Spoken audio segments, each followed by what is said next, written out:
File 1. No adverts from audiobooksforfree.com. Chapter 1. Scene: the Mississippi Valley, time 40 to 50 years ago. You don't know about me without you have read a book by the name of The Adventures of Tom Sawyer.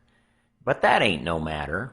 That book was made by Mr. Mark Twain, and he told the truth mainly. There was things which he stretched, but mainly he told the truth. That is nothing. I never seen anybody but lied one time or another without it was Aunt Polly, or the widow, or maybe Mary. Aunt Polly, Tom's Aunt Polly she is, and Mary and the widow Douglas is all told about in that book, which is mostly a true book, with some stretchers, as I said before. Now the way that the book winds up is this. Tom and me found the money that the robbers hid in the cave, and it made us rich. We got $6,000 apiece, all gold. It was an awful sight of money when it was piled up. Well, Judge Thatcher, he took it and put it out at interest, and it fetched us $1 a day apiece all the year round, more than a body could tell what to do with. The widow Douglas, she took me for her son, and allowed she would civilize me, but it was rough living in the house all the time, considering how dismal, regular, and decent the widow was in all her ways, and so when I couldn't stand it no longer, I lit out. I got into my old rags and my sugar hogshead again, and was free and satisfied. But Tom Sawyer, he hunted me up and said he was going to start a band of robbers, and I might join if I would go back to the widow and be respectable. So I went back. The widow, she cried over me and called me a poor lost lamb, and she called me a lot of other names too, but she never meant no harm by it. She put me in them new clothes again, and I couldn't do nothing but sweat and feel all cramped up. Well, then the old thing commenced again. The widow rung a bell for supper, and you had to come to time.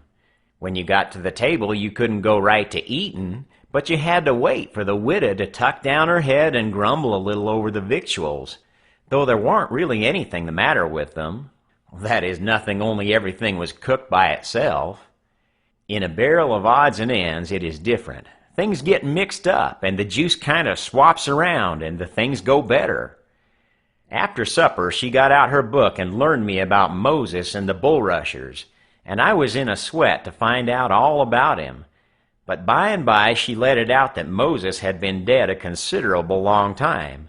So then I didn't care no more about him, because I don't take no stock in dead people. Pretty soon I wanted to smoke and asked the widow to let me, but she wouldn't. She said it was a mean practice and wasn't clean, and I must try not to do it any more. That is just the way with some people. They get down on a thing when they don't know nothing about it. Here she was a-botherin' about Moses, which was no kin to her, and no use to anybody being gone, you see, yet finding a power of fault with me for doing a thing that had some good in it. And she took snuff, too. Of course, that was all right, because she'd done it herself. Her sister, Miss Watson, a tolerable slim old maid with goggles on, had just come to live with her, and took a set at me now with a spelling book. She worked me middlin' hard for about an hour, and then the widow made her ease up. I couldn't have stood it much longer. Then for an hour it was deadly dull, and I was fidgety. Miss Watson would say, "Don't put your feet up there, Huckleberry," and "Don't scrunch up like that, Huckleberry. Set up straight." And pretty soon she would say, "Don't gap and stretch like that, Huckleberry. Why don't you try to behave?" Then she told me all about the bad place, and I said I wished I was there. She got mad then, but I didn't mean no harm. All I wanted was to go somewheres. All I wanted was a change. I warn't particular. She said it was wicked to say what I said, and she wouldn't say it for the whole world. She was going to live so as to go to the good place. Well, I couldn't see no advantage in going where she was going, so I made up my mind I wouldn't try for it. But I never said so, because it would only make trouble, and wouldn't do no good. Now she had got a start, and she went on and told me all about the good place. She said all a body would ever have to do there was to go around all day long with a harp and sing, forever and ever. so I didn't think much of it. But I never said so. I asked her if she reckoned Tom Sawyer would go there, and she said not by a considerable sight. I was glad about that, because I wanted him and me to be together. Miss Watson, she kept pecking at me, and it got tiresome and lonesome. By and by they fetched the niggers in and had prayers, and then everybody was off to bed. I went up to my room with a piece of candle and put it on the table. Then I sat down in a chair by the window and tried to think of something cheerful, but it warn't no use. I felt so lonesome I most wish I was dead. The stars were shining and the leaves rustled in the woods ever so mournful, and I heard an owl away off hoo-hooing about someone that was dead, and a whippoorwill and a dog crying about somebody that was going to die.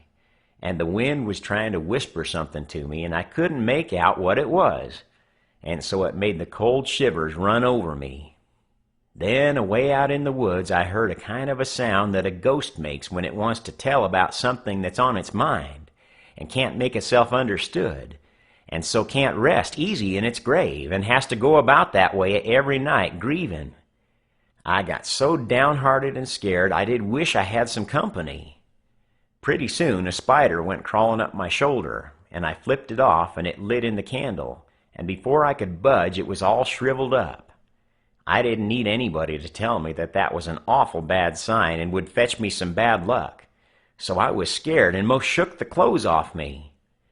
I got up and turned around in my tracks 3 times and crossed my breast every time, and then I tied up a little lock of my hair with a thread to keep witches away. But I hadn't no confidence. You do that when you've lost a horseshoe that you found, instead of nailing it up over the door. But I hadn't ever heard anybody say it was any way to keep off bad luck when you'd killed a spider. I sat down again, a-shaking all over, and got out my pipe for a smoke, for the house was all as still as death now, and so the widow wouldn't know. Well, after a long time I heard the clock away off in the town go boom, boom, boom, 12 licks, and all still again, stiller than ever. Pretty soon I heard a twig snap down in the dark amongst the trees. Something was stirring. I sat still and listened. Directly I could just barely hear a meow, meow down there. That was good. Says I, meow, meow, as soft as I could, and then I put out the light and scrambled out of the window onto the shed. Then I slipped down to the ground and crawled in among the trees, and sure enough, there was Tom Sawyer waiting for me. File 2.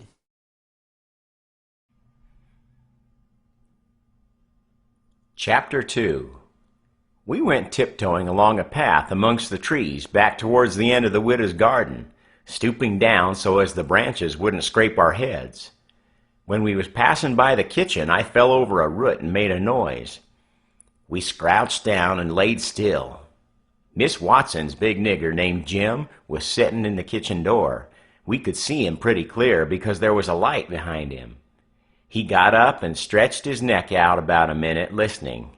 Then he says, "Who da?" He listened some more. Then he come tiptoeing down and stood right between us. We could have touched him nearly. Well, likely it was minutes and minutes that there warn't a sound, and we all there so close together. There was a place on my ankle that got to itching, but I dasn't scratch it. And then my ear began to itch, and next my back, right between my shoulders. Seemed like I'd die if I couldn't scratch.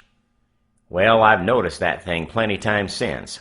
If you are with the quality, or at a funeral, or trying to go to sleep when you ain't sleepy, if you are anywheres where it won't do for you to scratch, why, you will itch all over in upwards of 1,000 places. Pretty soon Jim says, "Say, who is you? Whar is you? Dog my cats if I didn't hear something. Well, I know what I's gwine to do. I's gwine to set down here and listen till I hears it again." So he sat down on the ground betwixt me and Tom. He leaned his back up against a tree and stretched his legs out till one of them most touched one of mine. My nose began to itch. It itched till the tears come into my eyes, but I dasn't scratch. Then it began to itch on the inside. Next I got to itching underneath. I didn't know how I was going to sit still. This miserableness went on as much as 6 or 7 minutes, but it seemed a sight longer than that. I was itching in 11 different places now. I reckon I couldn't stand it more than a minute longer, but I set my teeth hard and got ready to try. Just then Jim begun to breathe heavy. Next he begun to snore. And then I was pretty soon comfortable again. Tom, he made a sign to me, a kind of a little noise with his mouth, and we went creeping away on our hands and knees. When we was 10 foot off, Tom whispered to me and wanted to tie Jim to the tree for fun. But I said no, he might wake and make a disturbance, and then they'd find out I warn't in. Then Tom said he hadn't got candles enough, and he would slip into the kitchen and get some more. I didn't want him to try. I said Jim might wake up and come. But Tom wanted to risk it, so we slid in there and got 3 candles, and Tom laid 5 cents on the table for pay. Then we got out, and I was in a sweat to get away, but nothing would do Tom but he must crawl to where Jim was, on his hands and knees, and play something on him. I waited, and it seemed a good while. Everything was so still and lonesome. As soon as Tom was back, we cut along the path around the garden fence, and by fetched up on the steep top of the hill the other side of the house. Tom said he slipped Jim's hat off his head and hung it on a limb right over him, and Jim stirred a little, but he didn't wake.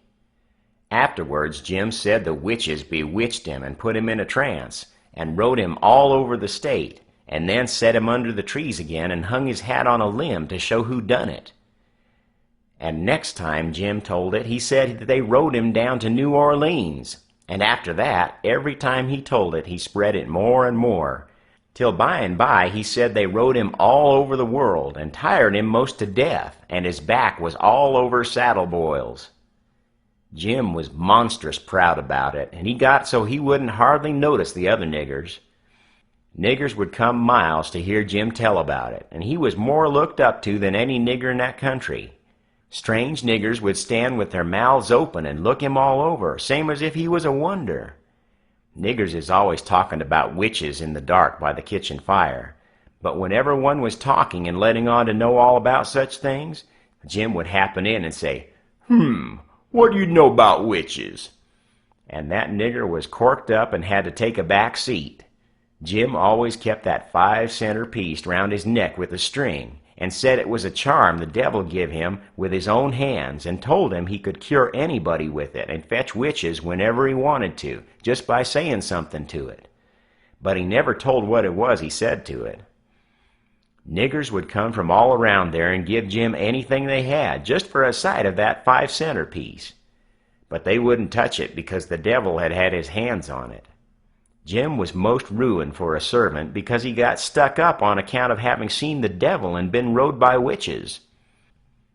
Well, when Tom and me got to the edge of the hilltop, we looked away down into the village and could see 3 or 4 lights twinkling, where there were sick folks maybe, and the stars over us was sparkling ever so fine, and down by the village was a river, a whole mile broad and awful still and grand. We went down the hill and found Joe Harper and Ben Rogers and 2 or 3 more of the boys, hid in the old tanyard. So we unhitched a skiff and pulled down the river 2.5 miles to the big scar on the hillside and went ashore. We went to a clump of bushes, and Tom made everybody swear to keep the secret, and then showed them a hole in the hill, right in the thickest part of the bushes. Then we lit the candles and crawled in on our hands and knees. We went about 200 yards, and then the cave opened up. Tom poked about amongst the passages, and pretty soon ducked under a wall where you wouldn't have noticed there was a hole. We went along a narrow place and got into a kind of room, all damp and sweaty and cold, and there we stopped. Tom says, "Now we'll start this band of robbers and call it Tom Sawyer's Gang. Everybody that wants to join has got to take an oath and write his name in blood." Everybody was willing, so Tom got out a sheet of paper that he had wrote the oath on and read it. It swore every boy to stick to the band and never tell any of the secrets. And if anybody done anything to any boy in the band, whichever boy was ordered to kill that person and his family must do it. And he mustn't eat and he mustn't sleep till he had killed them and hacked a cross in their breasts, which was the sign of the band. And nobody that didn't belong to the band could use that mark. And if he did, he must be sued. And if he done it again, he must be killed. And if anybody that belonged to the band told the secrets, he must have his throat cut, and then have his carcass burn up and the ashes scattered all around, and his name blotted off the list with blood and never mentioned again by the gang, but have a curse put on it and be forgot forever. Everybody said it was a real beautiful oath, and asked Tom if he got it out of his own head. He said some of it, but the rest was out of pirate books and robber books, and every gang that was high-toned had it. Some thought it would be good to kill the families of boys that told the secrets. Tom said it was a good idea, so he took a pencil and wrote it in. Then Ben Rogers says, "Here's Huck Finn. He ain't got no family. What you gonna do about him?" "Well, hain't he got a father?" says Tom Sawyer. "Yes, he's got a father, but you can't never find him these days. He used to lay drunk with the hogs in the tanyard, but he hain't been seen in these parts for a year or more." They talked it over, and they was going to rule me out, because they said every boy must have a family or somebody to kill, or else it wouldn't be fair and square for the others. Well, nobody could think of anything to do. Everybody was stumped and sat still. I was most ready to cry, but all at once I thought of a way, and so I offered them Miss Watson. Well, they could kill her. Everybody said, "Oh, she'll do, that's all right. Huck can come in." Then they all stuck a pin in their fingers to get blood to sign with, and I made my mark on the paper. "Now," says Ben Rogers, "what's the line of business of this gang?" "Nothing, only robbery and murder," Tom said. "But who are we going to rob? Houses or cattle or—" "Stuff! Stealing cattle and such things ain't robbery, it's burglary," says Tom Sawyer. "We ain't burglars. That ain't no sort of style. We are highwaymen. We stop stages and carriages on the road with masks on and kill people and take their watches and money." "Must we always kill the people?"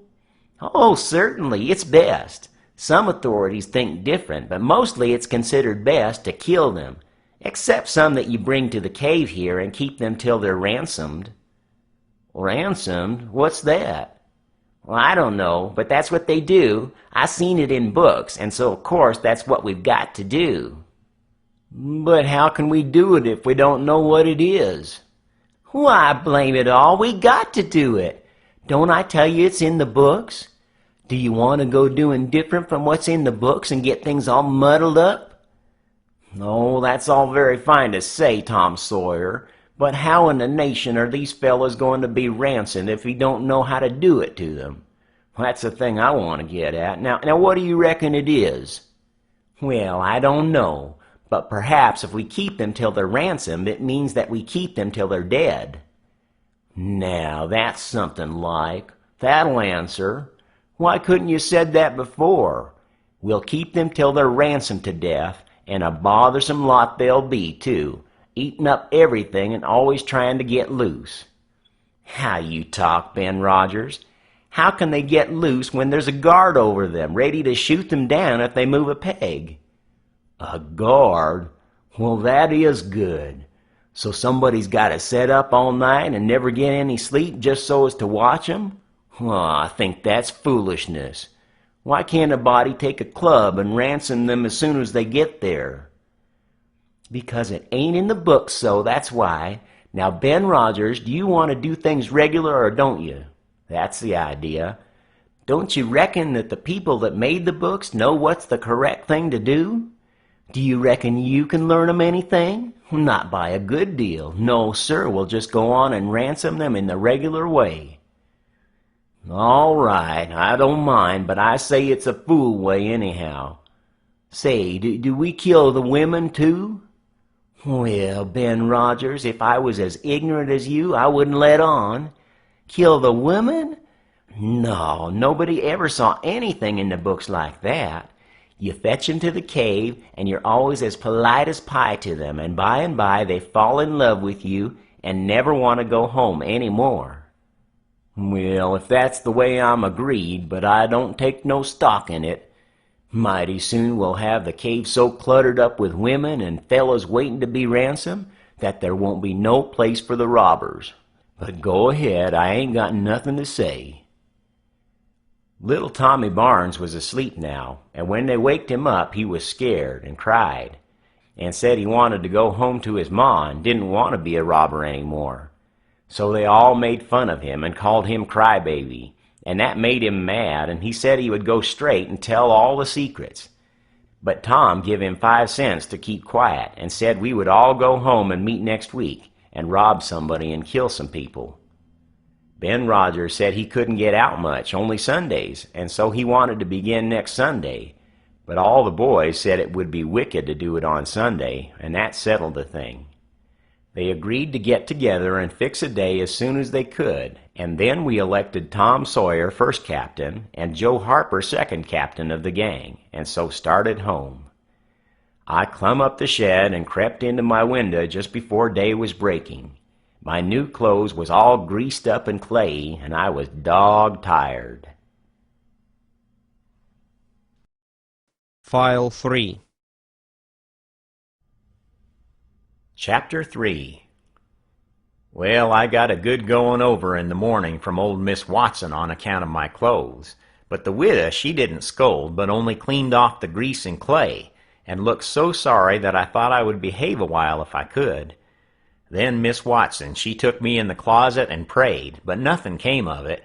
She told me to pray every day, and whatever I asked for, I would get it. But it warn't so. I tried it.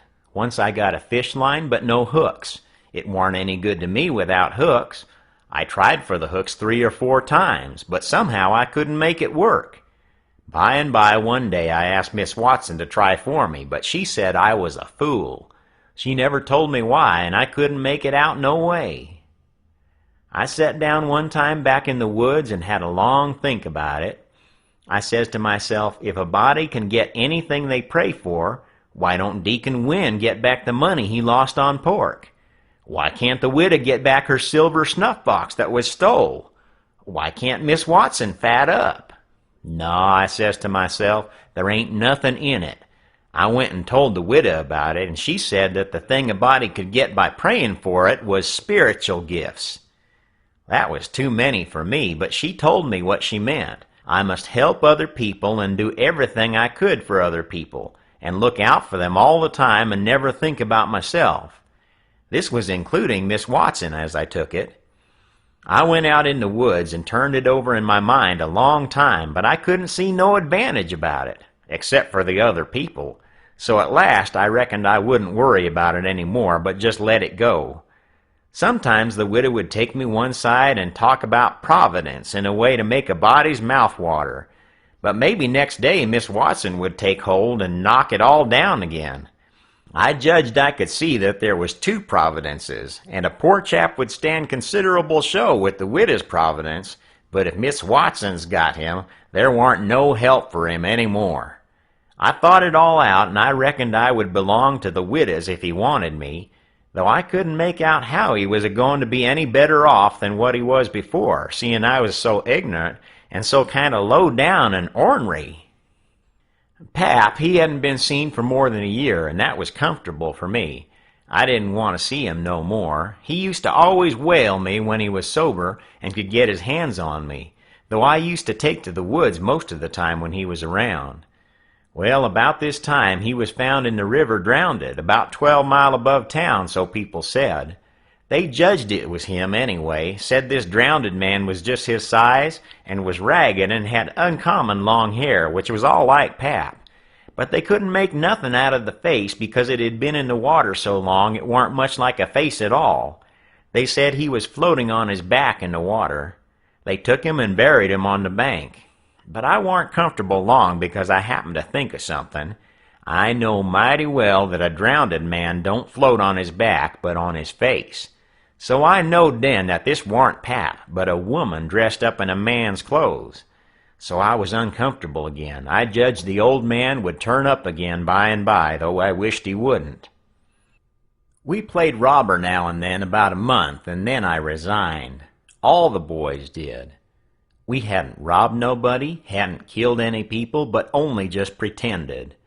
We used to hop out of the woods and go charging down on hog drivers and women in carts taking garden stuff to market, but we never hived any of them. Tom Sawyer called the hogs ingots, and he called the turnips and stuff jewelry, and we would go to the cave and powwow over what we had done and how many people we had killed and marked. But I couldn't see no profit in it. One time Tom sent a boy to run about town with a blazing stick, which he called a slogan, which was the sign for the gang to get together.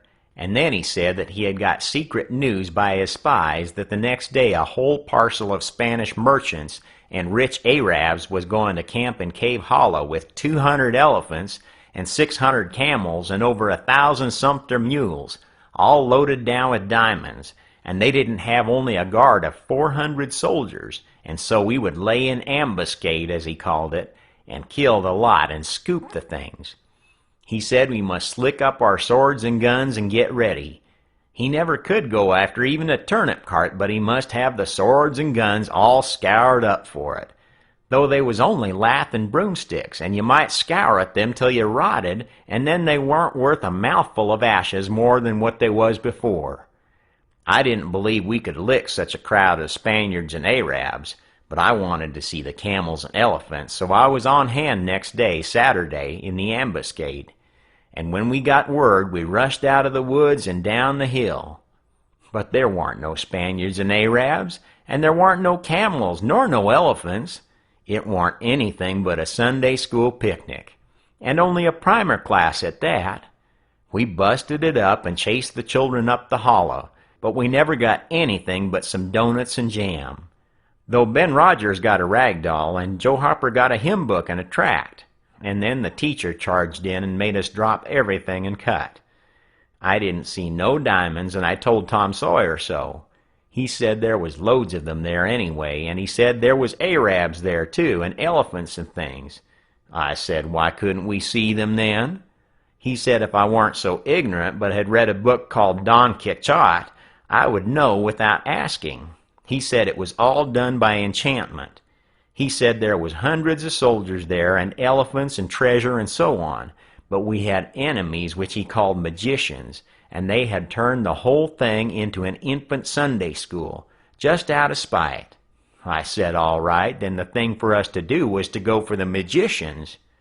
Tom Sawyer said I was a numbskull. Why, says he, a magician could call up a lot of genies and they would hash you up like nothing before you could say Jack Robinson. They are all as tall as a tree and as big around as a church. Well, I says, suppose we got some genies to help us. Can't we lick the other crowd then? How you going to get them? Well, I don't know. How do they get them? Why, they rub an old tin lamp or an iron ring, and then the genies come tearing in with the thunder and lightning a-ripping around and the smoke a-rolling, and everything they're told to do, they up and do it. They don't think nothing of pulling a shot tower up by the roots and belting a Sunday school superintendent over the head with it, nor any other man. Who makes them tear around so? Why, whoever rubs the lamp or the ring. They belong to whoever rubs the lamp or the ring, and they've got to do whatever he says. If he tells them to build a palace 40 miles long out of diamonds and fill it full of chewing gum, or whatever you want, and fetch an emperor's daughter from China for you to marry, they've got to do it. And they've got to do it before sunup next morning, too. And more, they've got to waltz that palace around over the country wherever you want it. You understand? Well, says I think they're a pack of flatheads for not keeping the palace themselves stead of fooling them away like that. And what's more, if I was one of them, I would see a man in Jericho before I would drop my business and come to him for the rubbing of an old tin lamp. How you talk, Huck Finn. Why, you'd have to come when he rubbed it, whether you wanted to or not. What, and I as high as a tree and as big as a church? All right, then, I would come, but I lay I'd make that man climb the highest tree there was in the country. Shucks, it ain't no use to talk to you, Huck Finn. You don't seem to know anything somehow. A perfect saphead. I thought all this over for 2 or 3 days, and then I reckoned I would see if there was anything in it. I got an old tin lamp and an iron ring, and went out in the woods and rubbed till I sweat like an Injun, calculating to build a palace and sell it. But it warn't no use. None of the genies come. So then I judged that all that stuff was only just one of Tom Sawyer's lies. I reckon he believed in the Arabs and the elephants, but as for me, I think different. It had all the marks of a Sunday school. File 4. Chapter 4. Well, 3 or 4 months run along, and it was well into the winter now. I had been to school most all the time and could spell and read and write just a little, and could say the multiplication table up to 6 times 7 is 35. And I don't reckon I could ever get any further than that if I was to live forever. I don't take no stock in mathematics anyway. At first I hated the school, but by and by I got so I could stand it. Whenever I got uncommon tired, I played hooky, and the hiding I got the next day done me good and cheered me up. So the longer I went to school, the easier it got to be. I was getting sort of used to the widow's ways, too, and they weren't so raspy on me. Living in a house and sleeping in the bed pulled on me pretty tight mostly, but before the cold weather I used to slide out and sleep in the woods sometimes, and so that was a rest to me. I liked the old ways best, but I was getting so I liked the new ones too, a little bit. The widow said I was coming along slow but sure and doing very satisfactory. She said she warn't ashamed of me. One morning I happened to turn over the salt cellar at breakfast. I reached for some of it as quick as I could to throw it over my left shoulder and keep off the bad luck. But Miss Watson was in ahead of me and crossed me off. She says, "Take your hands away, Huckleberry. What a mess you're always making." The widow put in a good word for me, but that warn't going to keep off the bad luck. I knowed that well enough. I started out after breakfast feeling worried and shaky, and wondering where it was going to fall on me and what it was going to be. There is ways to keep off some kinds of bad luck, but this wasn't one of them kinds, so I never tried to do anything but just poked along low-spirited and on the watch-out. I went down to the front garden and clumb over the stile where you go through the high board fence. There was an inch of new snow on the ground, and I seen somebody's tracks. They had come up from the quarry and stood around the stile a while, and then went on around the garden fence. It was funny they hadn't come in after standing around so. I couldn't make it out. It was very curious somehow. I was going to follow around, but I stooped down to look at the tracks first. I didn't notice anything at first, but next I did. There was a cross in the left boot heel made with big nails to keep off the devil. I was up in a second and shinning down the hill. I looked over my shoulder every now and then, but I didn't see nobody. I was at Judge Thatcher's as quick as I could get there. He said, "Why, my boy, you are all out of breath. Did you come for your interest?" "No, sir," I says. "Is there some for me?" "Oh, yes, a half-yearly is in last night, over $150. Quite a fortune for you. You had better let me invest it along with your 6,000, because if you take it, you'll spend it." "No, sir," I says, "I don't want to spend it. I don't want it at all, nor the 6,000 nother. I want you to take it. I want to give it to you, the 6,000 and all." He looked surprised. He couldn't seem to make it out. He says, "Why, what can you mean, my boy?" I says, "Don't you ask me no questions about it, please. You take it, won't you?" He says, "Well, I'm puzzled. Is something the matter?" "Please take it," says I, "and don't ask me nothing. Then I won't have to tell no lies." He studied a while, and then he says, "Oh-ho, I think I see. You want to sell all your property to me, not give it. That's the correct idea." Then he wrote something on a paper and read it over and says, "There, you see it says for a consideration. That means I have bought it all of you and paid you for it. Here's $1 for you. Now you sign it." So I signed it and left. Miss Watson's nigger, Jim, had a hairball as big as your fist, which had been took out of the fourth stomach of an ox, and he used to do magic with it. He said there was a spirit inside of it, and it knowed everything. So I went to him that night and told him Pap was here again, for I found his tracks in the snow. What I wanted to know was what he was going to do, and was he going to stay. Jim got out his hairball and said something over it, and then he held it up and dropped it on the floor. It fell pretty solid and only rolled about an inch.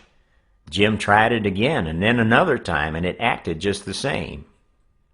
Jim got down on his knees and put his ear against it and listened. But it warn't no use. He said it wouldn't talk. He said sometimes it wouldn't talk without money. I told him I had an old slick counterfeit quarter that warn't no good because the brass showed through the silver a little. And it wouldn't pass nohow even if the brass didn't show because it was so slick it felt greasy, and so that would tell on it every time. I reckoned I wouldn't say nothing about the $1 I got from the judge. I said it was pretty bad money, but maybe the hairball would take it, because maybe it wouldn't know the difference. Jim smelt it and bit it and rubbed it and said he would manage so the hairball would think it was good. He said he would split open a raw Irish potato and stick the quarter in between and keep it there all night, and next morning you couldn't see no brass, and it wouldn't feel greasy no more, and so anybody in town would take it in a minute, let alone a hairball. Well, I knowed a potato would do that before, but I had forgot it. Jim put the quarter under the hairball and got down and listened again. This time he said the hairball was all right. He said it would tell my whole fortune if I wanted it to. I says, "Go on." So the hairball talked to Jim, and Jim told it to me. He says, "Your old father don't know yet what he's a-gwine to do. Sometimes he spec he'll go away, and then again he spec he'll stay. The best way is to rest easy and let the old man take his own way. Dey's 2 angels hovering round 'bout him. One of 'em is white and shiny, and the other one is black. The white one gets him to go right for a little while, then the black one sail in and bust it all up.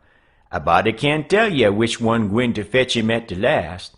But you is all right. You gwine to have considerable trouble in your life, and considerable joy. Sometimes you gwine to get hurt, and sometimes you gwine to get sick, but every time you's gwine to get well again. Dey's 2 gals flying 'bout you in your life. One of 'em's light and the other one is dark.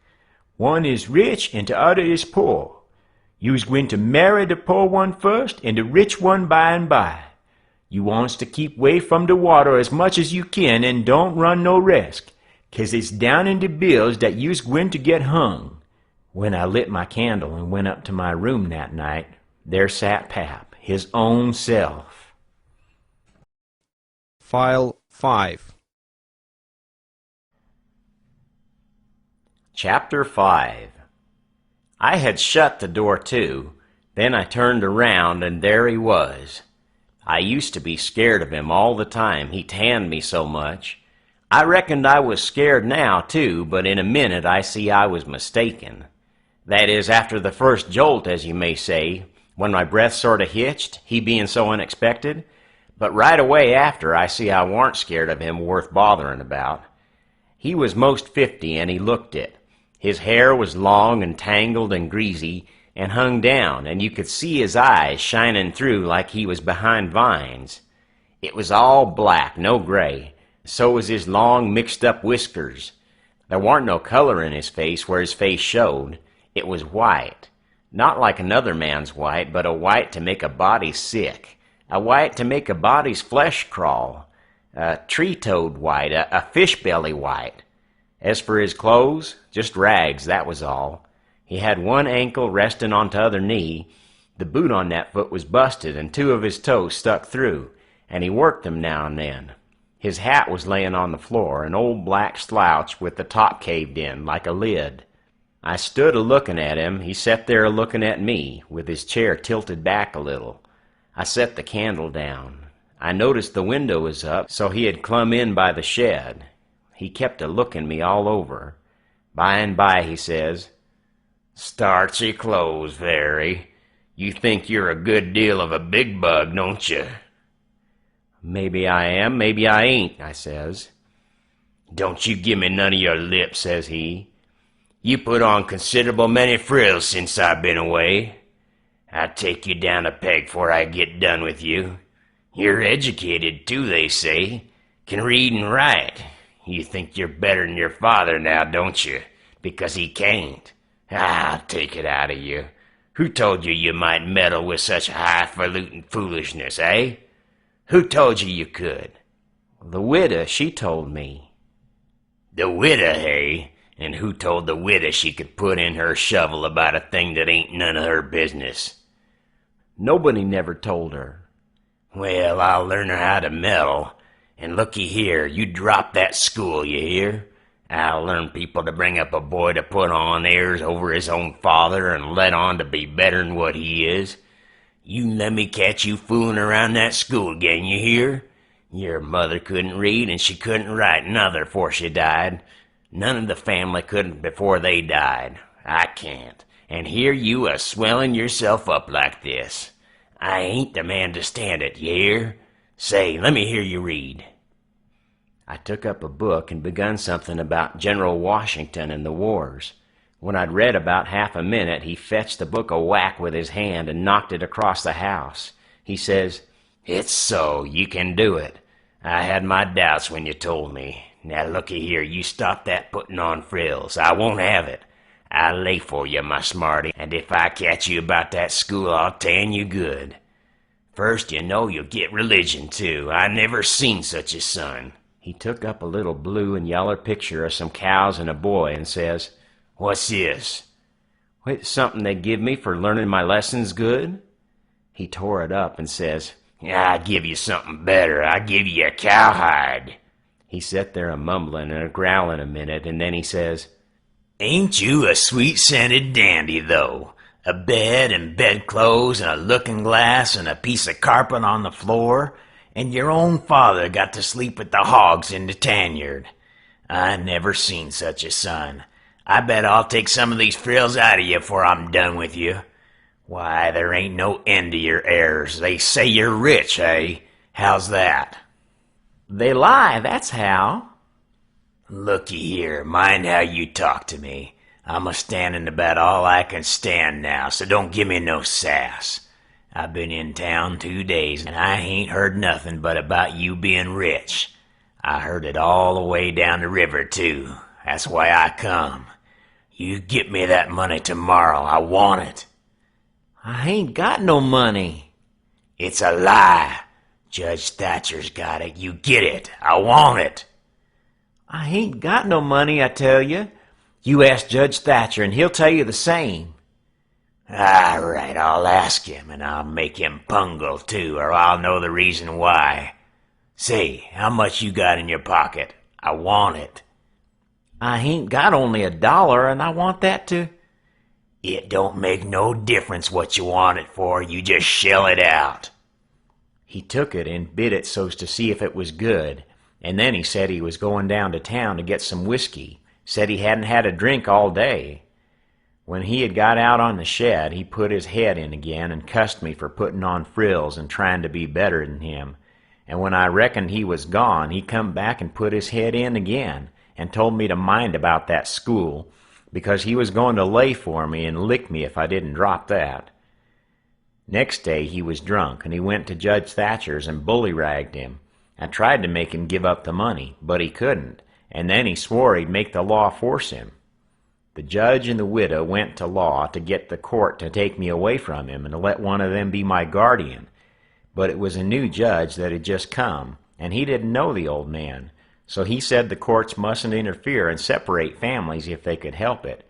Said he'd rather not take a child away from his father, so Judge Thatcher and the widow had to quit on the business. That pleased the old man till he couldn't rest. He said he'd cowhide me till I was black and blue if I didn't raise some money for him. I borrowed $3 from Judge Thatcher, and Pap took it and got drunk, and went a-blowing around and cussing and whooping and carrying on, and he kept it up all over town with a tin pan till most midnight. Then they jailed him, and next day they had him before court, and jailed him again for a week. But he said he was satisfied, said he was boss of his son, and he'd make it warm for him. When he got out, the new judge said he was a-going to make a man of him. So he took him to his own house and dressed him up clean and nice, and had him to breakfast and dinner and supper with his family, and was just old pie to him, so to speak. And after supper he talked to him about temperance and such things till the old man cried, and said he'd been a fool and fooled away his life, but now he was a-going to turn over a new leaf and be a man nobody wouldn't be ashamed of, and he hoped the judge would help him and not look down on him. The judge said he could hug him for them words, so he cried, and his wife she cried again. Pap said he'd been a man that had always been misunderstood before, and the judge said he believed it. The old man said that what a man wanted that was down was sympathy, and the judge said it was so they cried again. And when it was bedtime, the old man rose up and held out his hand and says, "Look at it, gentlemen and ladies all. Take a holt of it, shake it. There's a hand that was the hand of a hog, but it ain't so no more. It's the hand of a man that started in on a new life, and'll die before he'll go back. You mark them words, don't forget I said them. It's a clean hand now, shake it, don't be afeard." So they shook it, one after the other, all around, and cried. The judge's wife, she kissed it. Then the old man, he signed a pledge, made his mark. The judge said it was the holiest time on record, or something like that.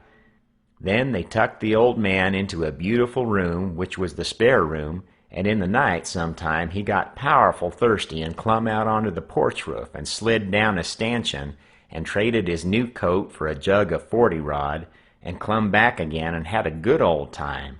And towards daylight he crawled out again, drunk as a fiddler, and rolled off the porch and broke his left arm in 2 places, and was most froze to death when somebody found him after sunup. And when they come to look at that spare room, they had to take soundings before they could navigate it. The judge, he felt kind of sore. He said he reckoned a body could reform the old man with a shotgun maybe, but he didn't know no other way. File 6. Chapter 6. Well, pretty soon the old man was up and around again, and then he went for Judge Thatcher in the courts to make him give up that money, and he went for me too for not stopping school. He catched me a couple of times and thrashed me, but I went to school just the same, and dodged him or outrun him most of the time. I didn't want to go to school much before, but I reckoned I'd go now to spite Pap. That law trial was a slow business. Appeared like they weren't ever going to get started on it, so every now and then I'd borrow $2 or $3 off of the judge for him, to keep from getting the cowhiding. Every time he got money, he got drunk, and every time he got drunk, he raised Cain around town, and every time he raised Cain, he got jailed. He was just suited. This kind of thing was right in his line. He got to hanging around the widows too much, and so she told him at last that if he didn't quit using around there, she would make trouble for him. Well, wasn't he mad? He said he would show who was Huck Finn's boss. So he watched out for me one day in the spring, and catched me and took me up the river about 3 mile in a skiff, and crossed over to the Illinois shore where it was woody and there weren't no houses but an old log hut in a place where the timber was so thick you couldn't find it if you didn't know where it was. He kept me with him all the time, and I never got a chance to run off. We lived in that old cabin, and he always locked the door and put the key under his head nights. He had a gun which he had stole, I reckon, and we fished and hunted, and that was what we lived on. Every little while he locked me in and went down to the store 3 miles to the ferry and traded fish and game for whiskey, and fetched it home and got drunk and had a good time and licked me. The widow, she found out where I was by and by, and she sent a man over to try to get hold of me, But Pap drove him off with the gun, and it warn't long after that till I was used to being where I was, and liked it, all but the cowhide part. It was kind of lazy and jolly, laying off comfortable all day, smoking and fishing, and no books nor study. 2 months or more run along, and my clothes got to be all rags and dirt, and I didn't see how I'd ever get to like it so well at the widow's, where you had to wash and eat on a plate and comb up and go to bed and get up regular and be forever bothering over a book and have old Miss Watson pecking at you all the time. I didn't want to go back no more. I had stopped cussing because the widow didn't like it, but now I took to it again because Pap hadn't no objections. It was pretty good times up in the woods there, take it all around. But by and by Pap got too handy with his hickory, and I couldn't stand it. I was all over welts. He got to going away so much, too, and locking me in. Once he locked me in and was gone 3 days. It was dreadful lonesome. I judged he had got drowned, and I wasn't ever going to get out any more. I was scared. I made up my mind I would fix up some way to leave there. I had tried to get out of that cabin many a time, but I couldn't find no way. There warn't a window to it big enough for a dog to get through. I couldn't get up the chimney, it was too narrow. The door was thick, solid oak slabs. Pap was pretty careful not to leave a knife or anything in the cabin when he was away. I reckon I had hunted the place over as much as 100 times. Well, I was most all the time at it, because it was about the only way to put in the time. But this time I found something at last. I found an old rusty wood saw without any handle. It was laid in between a rafter and the clapboards of the roof. I greased it up and went to work. There was an old horse blanket nailed against the logs at the far end of the cabin behind the table to keep the wind from blowing through the chinks and putting the candle out.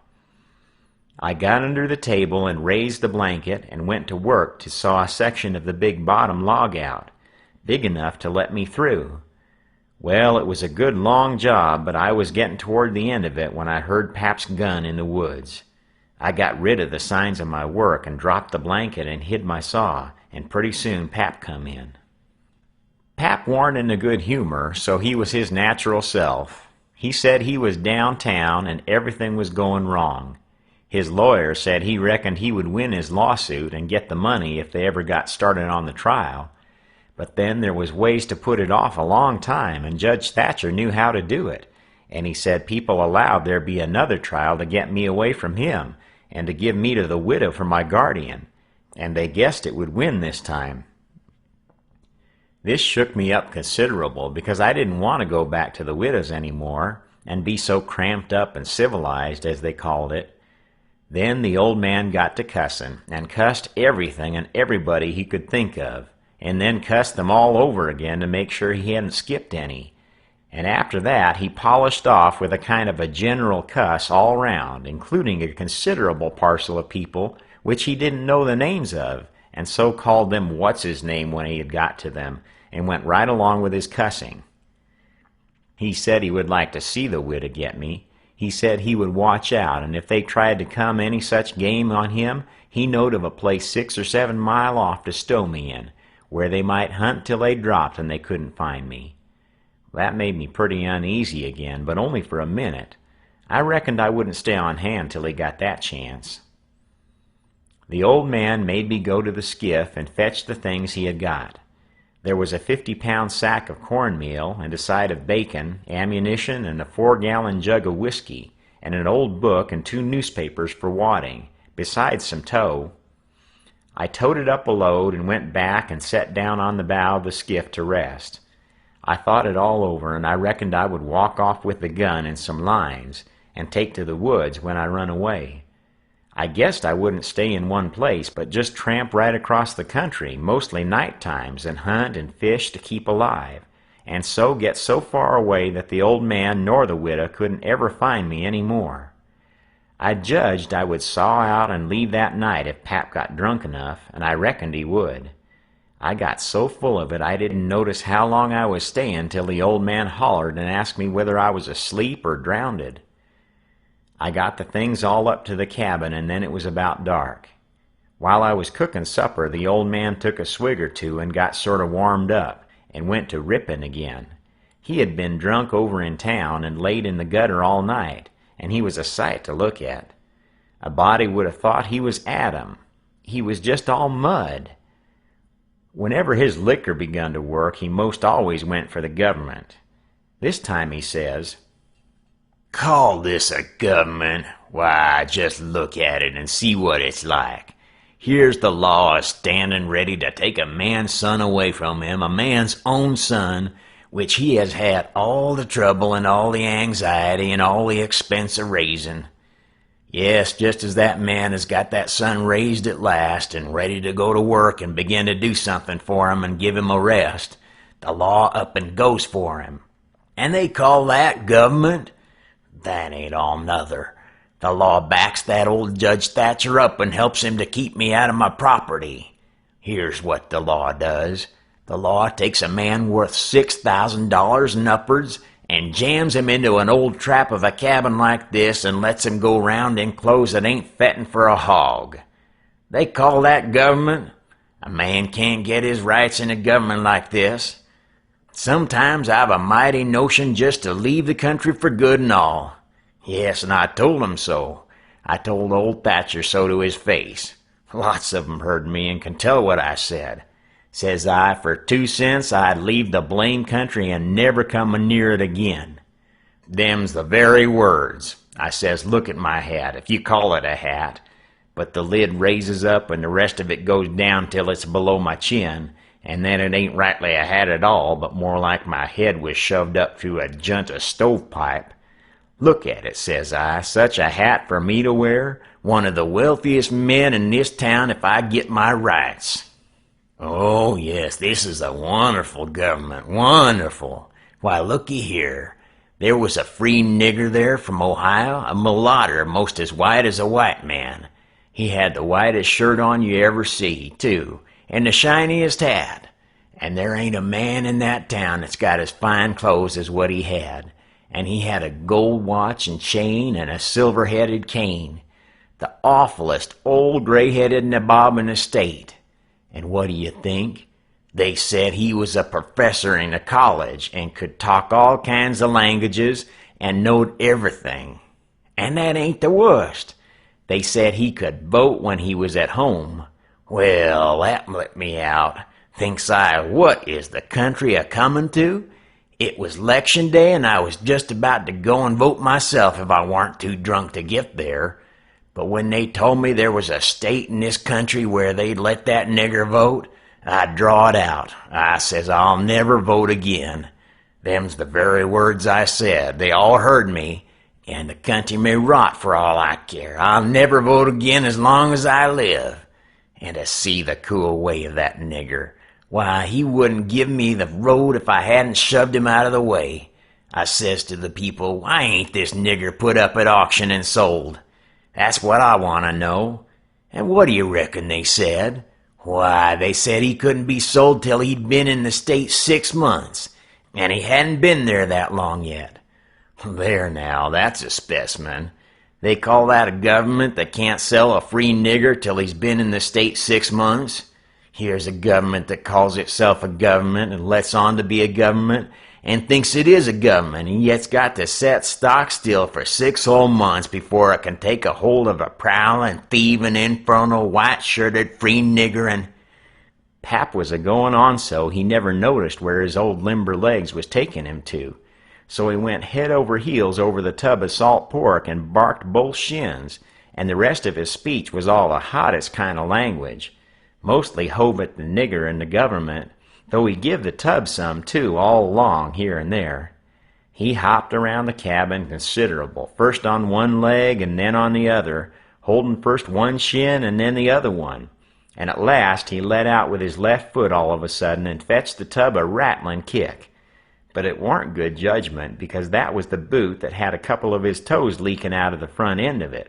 So now he raised a howl that fairly made a body's hair rise, and down he went in the dirt and rolled there and held his toes, and the cussin' he done then laid over anything he had ever done previous. He said so hisself afterwards. He had heard old Sowberry Hagan in his best days, and he said it laid over him too, but I reckon that was sort of piling it on, maybe. After supper, Pap took the jug and said he had enough whiskey there for 2 drunks and 1 delirium tremens. That was always his word. I judged he would be blind drunk in about an hour, and then I would steal the key or saw myself out, one or t'other. He drank and tumbled down on his blankets by and by, but luck didn't run my way. He didn't go sound asleep, but was uneasy. He groaned and moaned and thrashed around this way and that for a long time. At last I got so sleepy I couldn't keep my eyes open, all I could do, and so before I knowed what I was about, I was sound asleep and the candle burning. I don't know how long I was asleep, but all of a sudden there was an awful scream and I was up. There was Pap looking wild and skipping around every which way and yelling about snakes. He said they was crawling up his legs, and then he would give a jump and scream and say one had bit him on the cheek. But I couldn't see no snakes. He started and run round and round the cabin hollering, "Take him off! Take him off! He's biting me on the neck!" I never seen a man look so wild in the eyes. Pretty soon he was all fagged out and fell down panting. Then he rolled over and over wonderful fast, kicking things every which way, and striking and grabbing at the air with his hands, and screaming and saying there was devils a hold of him. He wore out by and lay still a while, moaning. Then he laid stiller and didn't make a sound. I could hear the owls and the wolves way off in the woods, and it seemed terrible still. He was laying over by the corner. By and by he raised up part way and listened with his head to one side. He says, very low, "Tramp, tramp, tramp. That's the dead. Tramp, tramp, tramp. They're coming after me, but I won't go. Oh, they're here. Don't touch me. Don't. Hands off. Oh, they're cold. Let go. Oh, let a poor devil alone."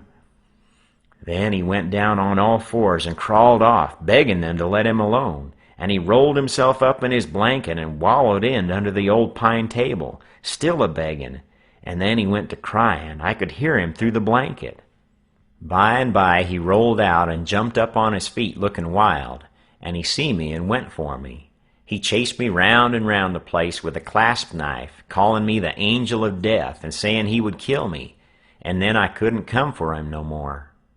I begged and told him I was only Huck, but he laughed such a screechy laugh and roared and cussed and kept on chasing me up.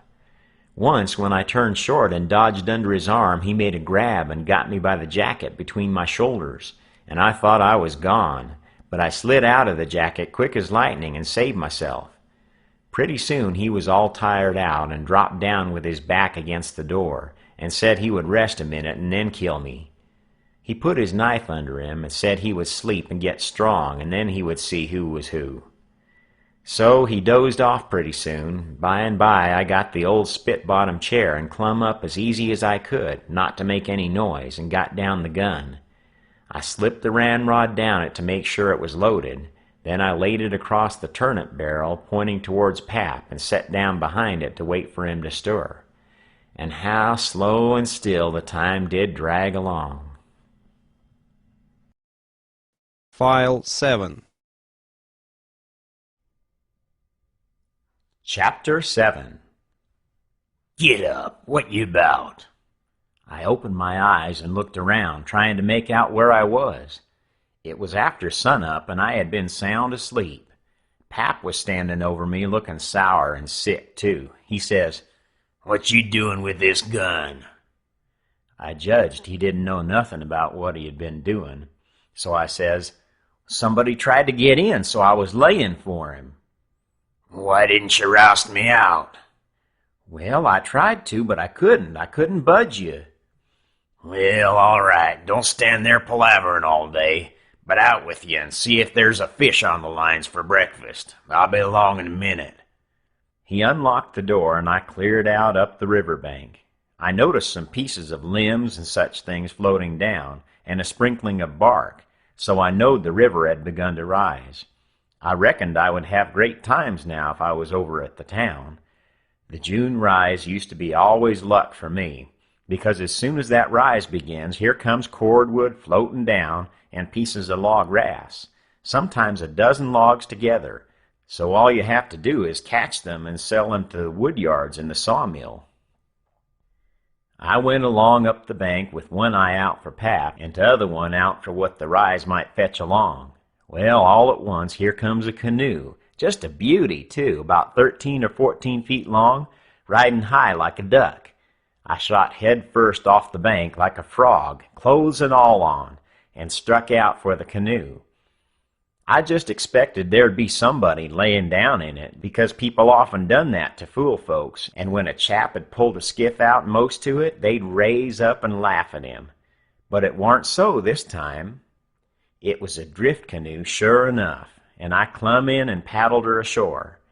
Thinks I, the old man will be glad when he sees this. She's worth $10. But when I got to shore, Pap wasn't in sight yet, and as I was running her into a little creek like a gully, all hung over with vines and willows, I struck another idea. I judged I'd hide her good, and then, instead of taking to the woods when I run off, I'd go down the river about 50 mile and camp in one place for good, and not have such a rough time tramping on foot. It was pretty close to the shanty, and I thought I heard the old man coming all the time, but I got her hid, and then I out and looked around a bunch of willows, and there was the old man down the path a piece, just drawing a bead on a bird with his gun, so he hadn't seen anything. When he got along, I was hard at it taking up a trot line. He abused me a little for being so slow, but I told him I fell in the river, and that was what made me so long. I knowed he would see I was wet, and then he would be asking questions. We got 5 catfish off the lines and went home.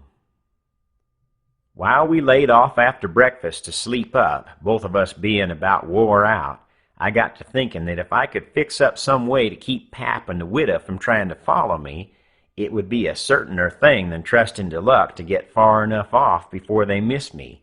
You see, all kinds of things might happen. Well, I didn't see no way for a while, but by and by Pap raised up a minute to drink another barrel of water, and he says, "Another time a man comes a-prowling round here, you roust me out, you hear? That man warn't here for no good. I'd have shot him. Next time you roust me out, you hear?" Then he dropped down and went to sleep again. But what he had been saying gave me the very idea I wanted. I says to myself, I can fix it now so nobody won't think of following me. About 12 o'clock we turned out and went along up the bank. The river was coming up pretty fast, and lots of driftwood going by on the rise. By and by along comes part of a log raft, 9 logs fast together. We went out with the skiff and towed it ashore. Then we had dinner. Anybody but Pap would have waited and seen the day through so as to catch more stuff, but that warn't Pap's style. 9 logs was enough for one time. He must shove right over to town and sell. So he locked me in and took the skiff and started off towing the raft about 3:30. I judged he wouldn't come back that night. I waited till I reckoned he had got a good start, then I out with my saw and went to work on that log again. Before he was t'other side of the river, I was out of the hole. Him and his raft was just a speck on the water away off yonder. Before he was t'other side of the river, I was out of the hole. Him and his raft was just a speck on the water away off yonder. I took the sack of cornmeal and took it to where the canoe was hid, and shoved the vines and branches apart and put it in. Then I done the same with the side of bacon, then the whiskey jug. I took all the coffee and sugar there was, and all the ammunition. I took the wadding, I took the bucket and gourd, I took a dipper and a tin cup, and my old saw and 2 blankets, and a skillet and a coffee pot. I took fish lines and matches and other things, everything that was worth a cent. I cleaned out the place. I wanted an axe, but there wasn't any, only the one out at the woodpile, and I knowed why I was going to leave that. I fetched out the gun, and now I was done. I had wore the ground a good deal crawling out of the hole and dragging out so many things, so I fixed that as good as I could from the outside by scattering dust on the place, which covered up the smoothness and the sawdust. Then I fixed the piece of log back into its place and put 2 rocks under it and one against it to hold it there, for it was bent up at that place and didn't quite touch ground. If you stood 4 or 5 feet away and didn't know it was sawed, you would never notice it. And besides, this was the back of the cabin, and it weren't likely anybody would go fooling around there. It was all grass clear to the canoe, so I hadn't left a track. I followed around to see. I stood on the bank and looked out over the river. All safe. So I took the gun and went up a piece into the woods and was hunting around for some birds when I see a wild pig. Hogs soon went wild in them bottoms after they had got away from the prairie farms. I shot this fella and took him into camp. I took the axe and smashed in the door. I beat it and hacked it considerable a doing it. I fetched the pig in and took him back nearly to the table and hacked into his throat with the axe and laid him down on the ground to bleed. I say ground because it was ground, hard-packed and no boards. Well, next I took an old sack and put a lot of big rocks in it, all I could drag, and I started it from the pig and dragged it to the door and through the woods down to the river and dumped it in, and down it sunk out of sight. You could easy see that something had been dragged over the ground. I did wish Tom Sawyer was there. I knowed he would take an interest in this kind of business and throw in the fancy touches. Nobody could spread himself like Tom Sawyer in such a thing as that. Well, last I pulled out some of my hair and blooded the axe good and stuck it on the back side and slung the axe in the corner. Then I took up the pig and held him to my breast with my jacket so he couldn't drip till I got a good piece below the house and then dumped him into the river. Now I thought of something else, so I went and got the bag of meal and my old saw out of the canoe and fetched them to the house. I took the bag to where it used to stand and ripped a hole in the bottom of it with the saw, for there warn't no knives and forks on the place. Pap done everything with his clasp knife about the cooking. Then I carried the sack about 100 yards across the grass and through the willows east of the house to a shallow lake that was 5 miles wide and full of rushes, and ducks too, you might say, in the season. There was a slough or a creek leading out of it on the other side that went miles away. I don't know where, but it didn't go to the river. The meal sifted out and made a little track all the way to the lake. I dropped Pap's whetstone there too, so as to look like it had been done by accident. Then I tied up the rip in the meal sack with a string so it wouldn't leak no more, and took it and my saw to the canoe again. It was about dark now, so I dropped the canoe down the river under some willows that hung over the bank and waited for the moon to rise. I made fast to a willow, then I took a bite to eat, and by laid down in the canoe to smoke a pipe and lay out a plan. I says to myself, they'll follow the track of that sack full of rocks to the shore and then drag the river for me.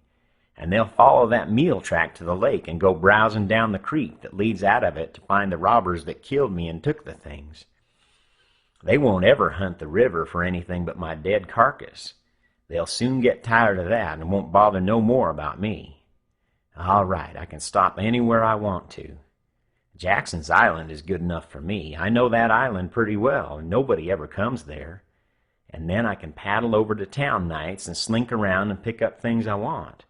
Jackson's Island's the place. I was pretty tired, and the first thing I knowed, I was asleep. When I woke up, I didn't know where I was for a minute. I sat up and looked around, a little scared. Then I remembered. The river looked miles and miles across. The moon was so bright I could have counted the drift logs that went a-slipping along, black and still, hundreds of yards out from shore. Everything was dead quiet, and it looked late and smelled late. You know what I mean. I don't know the words to put it in. I took a good gap and a stretch and was just going to unhitch and start when I heard a sound away over the water. I listened. Pretty soon I made it out. It was that dull kind of a regular sound that comes from oars working in rowlocks when it's a still night. I peeped out through the willow branches, and there it was, a skiff away across the water. I couldn't tell how many was in it. It kept a-comin', and when it was abreast of me, I see there warn't but one man in it. Thinks I, maybe it's Pap, though I warn't expectin' him. He dropped below me with the current, and by he came a-swinging up shore in the easy water, and he went by so close I could have reached out the gun and touched him. Well, it was Pap, sure enough, and sober, too, by the way he laid his oars. I didn't lose no time. The next minute I was a-spinning downstream, soft but quick in the shade of the bank. I made 2 miles and a half, and then struck out a quarter of a mile or more towards the middle of the river, because pretty soon I would be passing the ferry landing, and people might see me and hail me. I got out amongst the driftwood, and then laid down in the bottom of the canoe and let her float. I laid there and had a good rest and the smoke out of my pipe, looking away into the sky, not a cloud in it.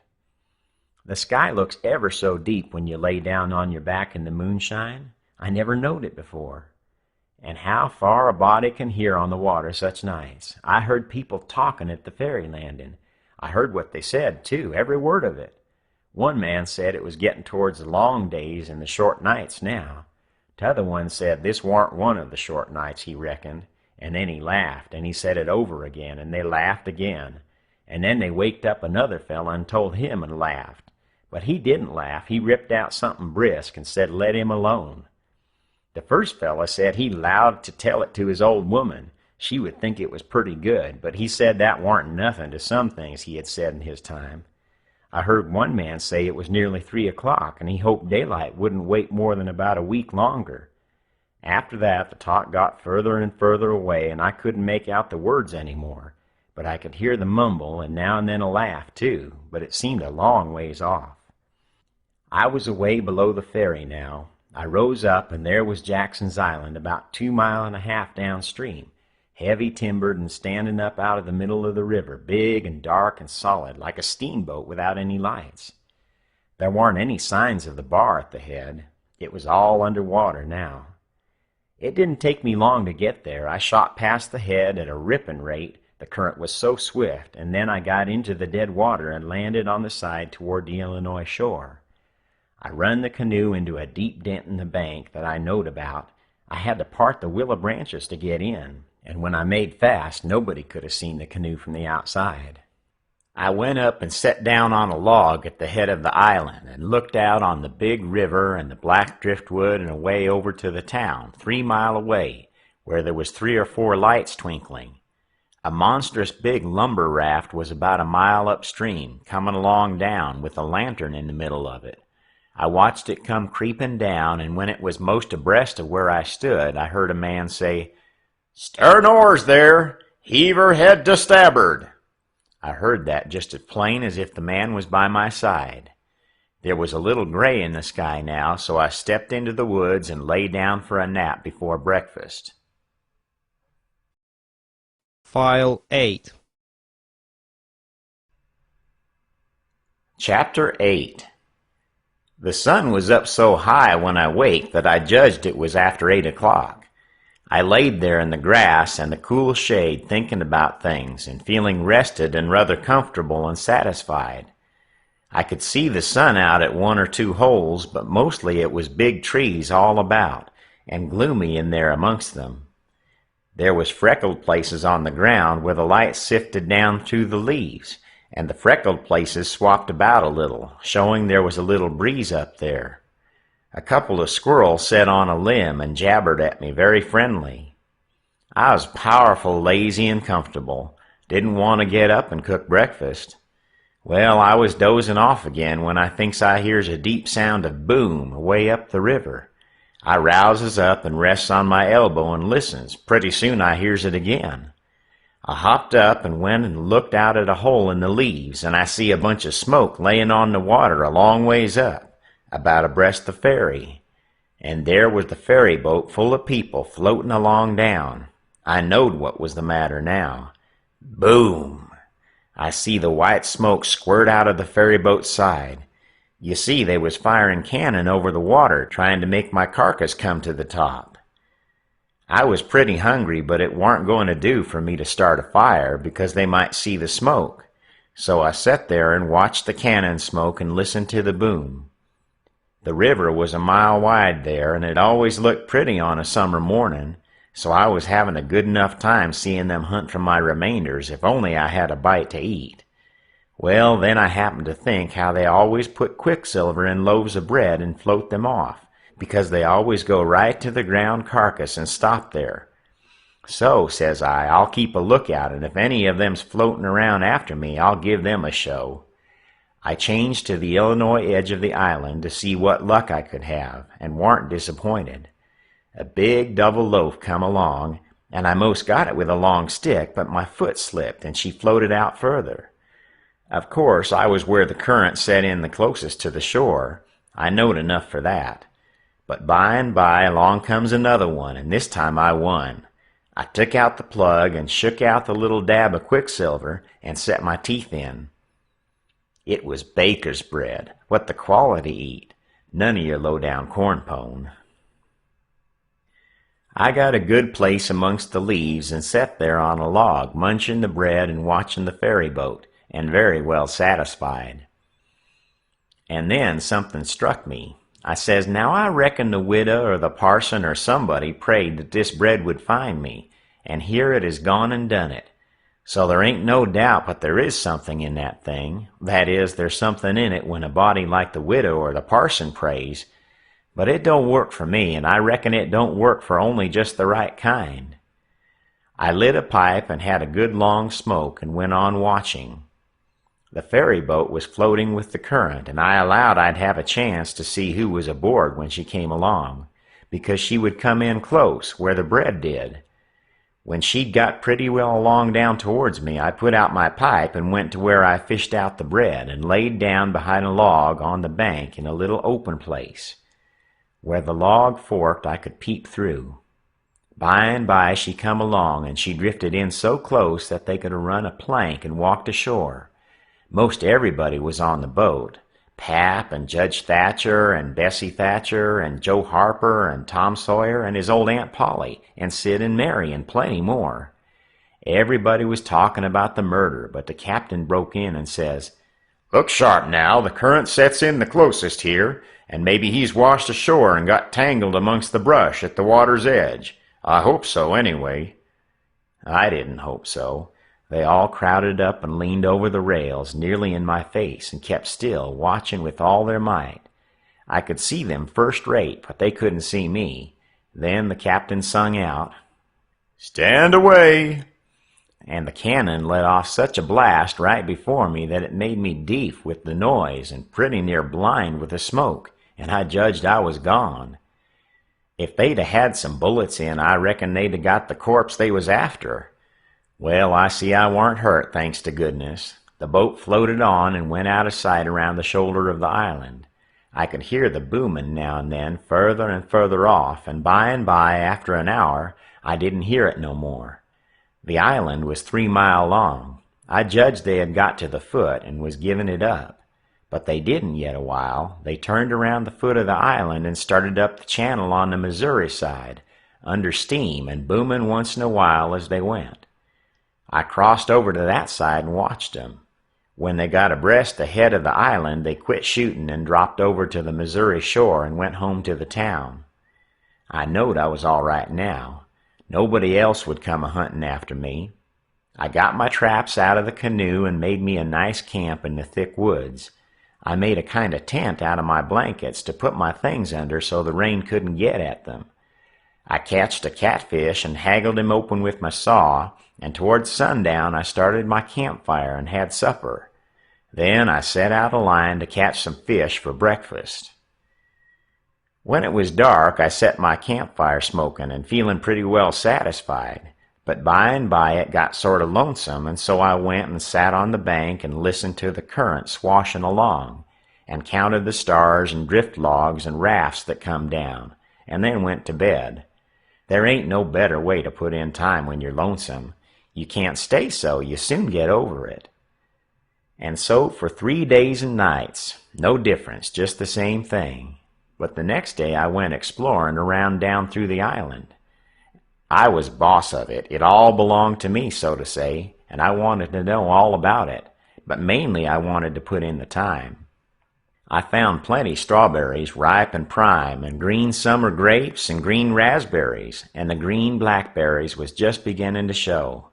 They would all come in handy by and by, I judged. Well, I went fooling along in the deep woods till I judged I warn't far from the foot of the island. I had my gun along, but I hadn't shot anything. It was for protection, though I would kill some game nigh home. About this time I mighty near stepped on a good-sized snake, and it went sliding off through the grass and flowers, and I after it, trying to get a shot at it. I clipped along, and all of a sudden I bounded right onto the ashes of a campfire that was still smoking.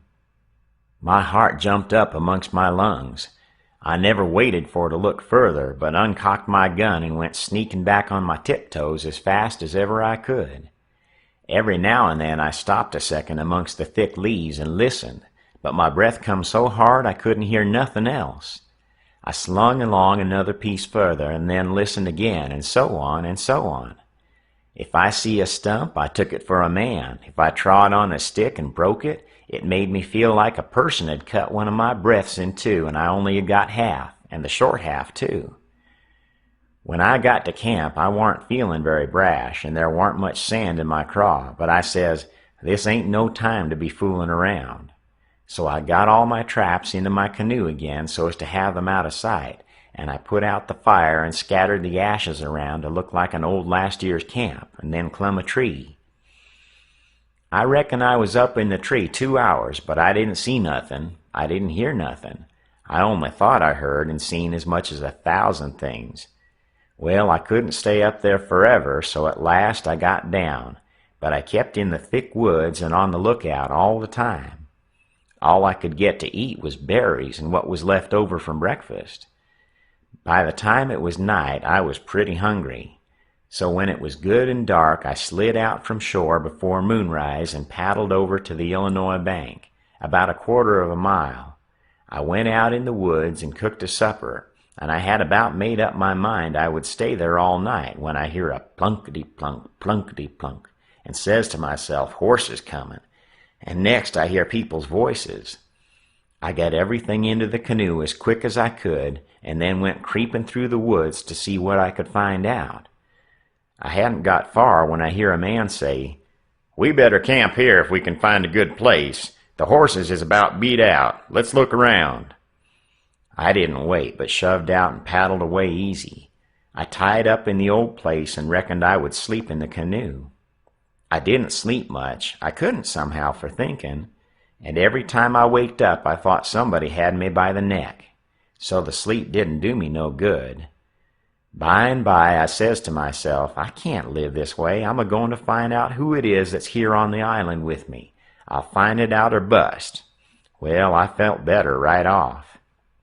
So I took my paddle and slid out from shore just a step or two, and then let the canoe drop along down amongst the shadows.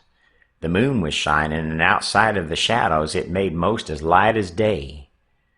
I poked along well on to an hour, everything still as rocks and sound asleep. Well, by this time I was most down to the foot of the island. A little ripply cool breeze begun to blow, and that was as good as saying the night was about done. I give her a turn with the paddle and brung her nose to shore. Then I got my gun and slipped out and into the edge of the woods. I sat down there on a log and looked out through the leaves. I see the moon go off watch, and the darkness begin to blanket the river. But in a little while I see a pale streak over the treetops and knowed the day was coming. So I took my gun and slipped off towards where I had run across that campfire, stopping every minute or two to listen. But I hadn't no luck somehow. I couldn't seem to find the place. But by and by, sure enough, I catched a glimpse of fire away through the trees. I went for it, cautious and slow. By and by I was close enough to have a look, and there laid a man on the ground. It most gave me the fantids. He had a blanket around his head, and his head was nearly in the fire. I set there behind a clump of bushes in about 6 foot of him, and kept my eyes on him steady. It was getting gray daylight now. Pretty soon he gapped and stretched himself and hove off the blanket, and it was Miss Watson's Jim. I bet I was glad to see him. I says, "Hullo, Jim," and skipped out. He bounced up and stared at me wild. Then he drops down on his knees and puts his hands together and says, "Don't hurt me, don't. I hain't ever done no harm to a ghost. I always liked dead people and done all I could for 'em. You go and get in the river again where you belongs, and don't do nothing to old Jim that is always your friend. Well, I warn't long making him understand I warn't dead. I was ever so glad to see Jim. I warn't lonesome now. I told him I warn't afraid of him telling the people where I was. I talked along, but he only sat there and looked at me, never said nothing. Then I says, "It's good daylight, let's get breakfast. Make up your campfire good." "What's the use of making up the campfire to cook strawberries and such truck?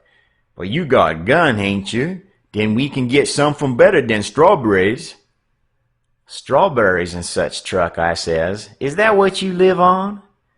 "I couldn't get nothing else," he says. "Why, how long you been on the island, Jim?" "I come here the night after you was killed."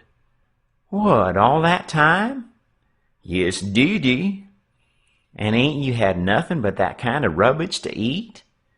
"No, sir, nothing else." "Well, you must be most starved, ain't you?" "I reckon I could eat a horse. I think I could. How long you been on the island?" "Since the night I got killed." "No. Why, where's you lived on? But you got a gun. Oh, yes, you got a gun. That's good. Now you kill something, and I make up the fire."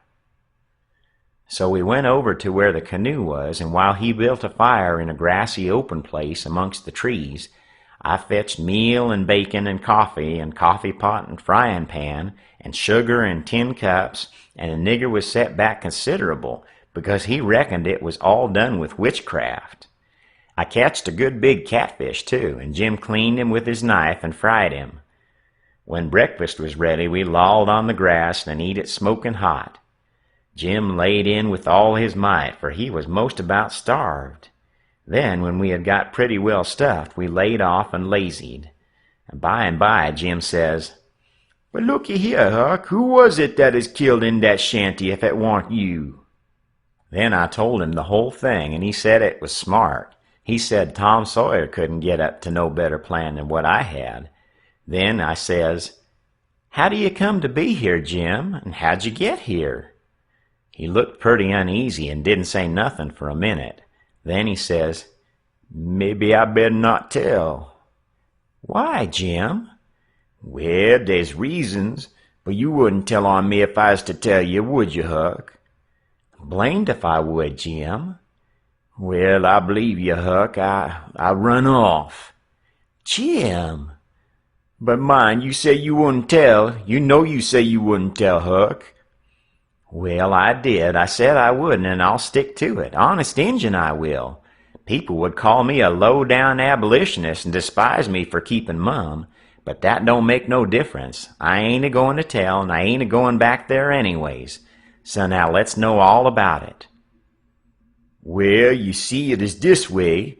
Old Missus, that's Miss Watson, she pecks on me all the time and treats me pretty rough.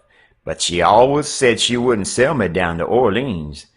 But I noticed they was a nigger trader round the place considerable lately, and I began to get uneasy. Well, one night I creeps to the door pretty late, and the door wa'n't quite shut, and I hear old Missus tell the widow she gwine to sell me down to Orleans, but she didn't want to, but she could get $800 for me, and it is such a big stack of money she couldn't resist. The widow, she tried to get her to say she wouldn't do it, but I never waited to hear the rest. I lit out mighty quick, I tell you. I tuck out and shinned down the hill and spec to steal a skiff long the shore somewheres above the town, but they was people a-stirring yet, so I hid in the old tumble-down cooper shop on the bank to wait for everybody to go away. Well, I was there all night. There was somebody around all the time. Long 'bout 6 in the morning, skiffs began to go by, and 'bout 8 or 9, every skiff that was long was talking about how your pap come over to the town and say you's killed. These last skiffs was full of ladies and gentlemen a-going over for to see the place. Sometimes they pulled up at the shore and take a rest before they start across. So by their talk, I got to know all about the killing. I's powerful sorry you's killed, Huck, but I ain't no more now. I laid there under the shavings all day. I was hungry, but I wa'n't feared.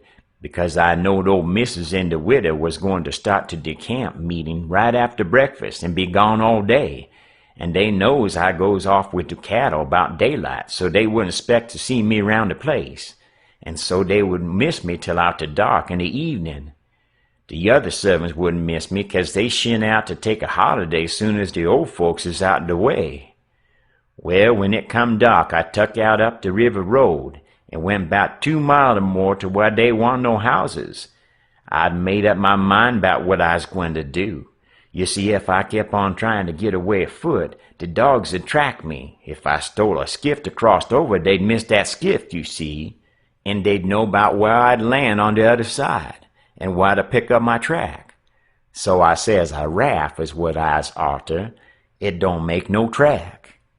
I sees a light comin' around the pond by and by, so I wade in and shoved a log ahead of me and swum more'n halfway across the river and got in 'mongst the driftwood and kept my head down low and kind of swum agin the current till the raft come along.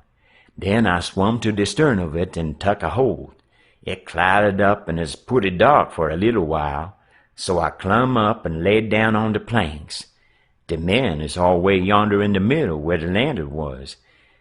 The river was a-rising and they was a good current, so I reckon that by 4 in the morning I'd be 25 mile down the river, and then I'd slip in just before daylight and take to the woods on the Illinois side. But I didn't have no luck. When we was most down to the head of the island, a man began to come aft with the lantern. I see it warn't no use for the weight, so I slid overboard and struck out for the island. Well, I had a notion I could land most anywheres, but I couldn't. Bank too bluff. I was most to the foot of the island before I found a good place. I went into the woods and judged I wouldn't fool with rafts no more, long as they moved the lantern round so. I had my pipe and a plug of dog leg and some matches in my cap, and they warn't wet, so I was all right. And so you ain't had no meat nor bread to eat all this time? Why didn't you get mud turkles? How you going to get 'em? You can't slip up on 'em and grab 'em, and how's a body going to hit 'em with a rock? How could a body do it in the night? And I warn't going to show myself on the bank in the daytime. Well, that's so. You've had to keep in the woods all the time, of course. Did you hear 'em shooting the cannon? Oh, yes, I knowed they was arter you. I see 'em go by here, watched 'em through these bushes. Some young birds come along, flying a yard or two at a time and lighting. Jim said it was a sign it was going to rain. He said it was a sign when young chickens flew that way, and so he reckoned it was the same way when young birds done it. I was going to catch some of them, but Jim wouldn't let me. He said it was death. He said his father laid mighty sick once, and some of them catched a bird, and his old granny said his father would die, and he did. And Jim said you mustn't count the things you are going to cook for dinner, because that would bring bad luck. The same if you shook the tablecloth after sundown. And he said if a man owned a beehive and that man died, the bees must be told about it before sunup next morning, or else the bees would all weaken down and quit work and die. Jim said bees wouldn't sting idiots, but I didn't believe that because I had tried them lots of times myself, and they wouldn't sting me. I had heard about some of these things before, but not all of them. Jim knowed all kinds of signs. He said he knowed most everything. I said it looked to me like all the signs was about bad luck, and so I asked him if there weren't any good luck signs. He says, "Mighty few, and they ain't no use to a body. What you want to know when good luck's a-comin' for? Want to keep it off?" And he said, "If you's got hairy arms and a hairy breast, it's a sign that you's a-gwine to be rich. Well, there's some use in a sign like that, 'cause it's so fur ahead. You see, maybe you's got to be poor a long time first, and so you might get discouraged and kill yourself if you didn't know by the sign that you gwine to be rich by me by." Have you got hairy arms and a hairy breast, Jim? What's the use to ask that question? Don't you see I has? Well, are you rich? No, but I've been rich once and gwine to be rich again. Once I had $14, but I tuck to speculating and got busted out. What did you speculate in, Jim? Well, first I tackled stock. What kind of stock? Why, livestock, cattle, you know. I put $10 in a cow, but I ain't going to risk no more money in stock. The cow up and died on my hands. So you lost the $10? No, I didn't lose it all. I only lost about 9 of it. I sold the hide and tallow for $1.10. You had $5.10 left. Did you speculate any more? Yes, you know that one-legged nigger that belonged to old Mr. Bradish? Well, he sawed up a bank and said anybody that put in $1 would get $4 more at the end of the year. Well, all the niggers went in, but they didn't have much. I was the only one that had much, so I stuck out for more than $4 and said if I didn't get it, I'd start up a bank myself. Well, of course, that nigger wanted to keep me out of the business because he said they weren't business enough for 2 banks. So he said I could put in my $5 and he'd pay me $35 at the end of the year. So I done it. Then I reckoned I'd invested $35 right off and keep things a-moving. They was a nigger named Bob that had catched a wood flat, and his master didn't know it, and I bought it off of him and told him to take the $35 when the end of the year came. But somebody stole the wood flat that night, and next day the one-legged nigger said the bank's busted, so they didn't none of us get no money. What did you do with the 10 cents, Jim? Well, I was going to spend it, but I had a dream, and the dream told me to give it to a nigger's name, Balaam. Balaam's ass, they called him for short.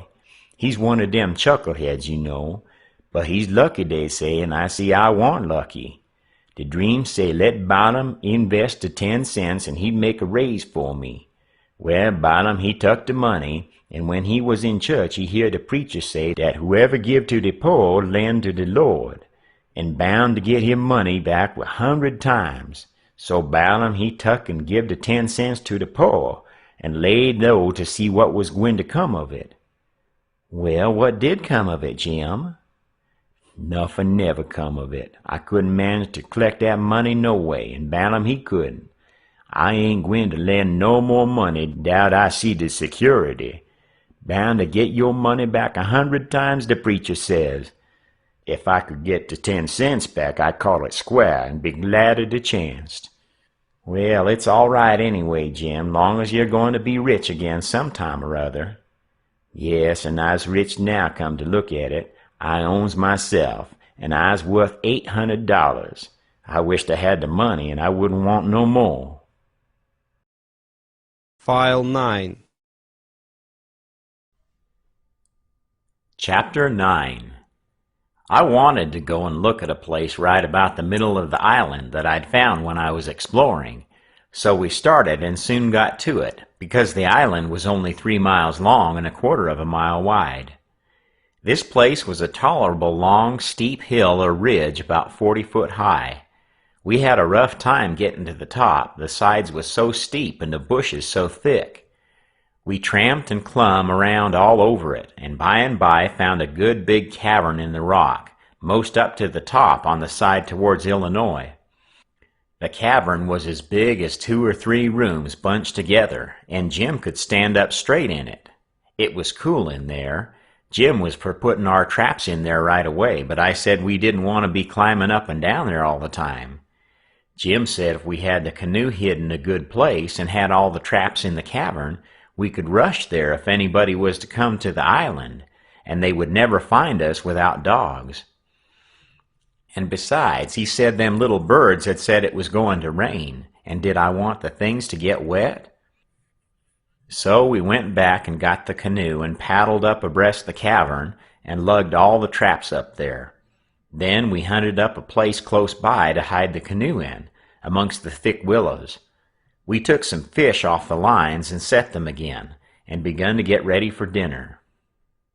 The door of the cavern was big enough to roll a hogshead in, and on the one side of the door the floor stuck out a little bit and was flat and a good place to build a fire on, so we built it there and cooked dinner.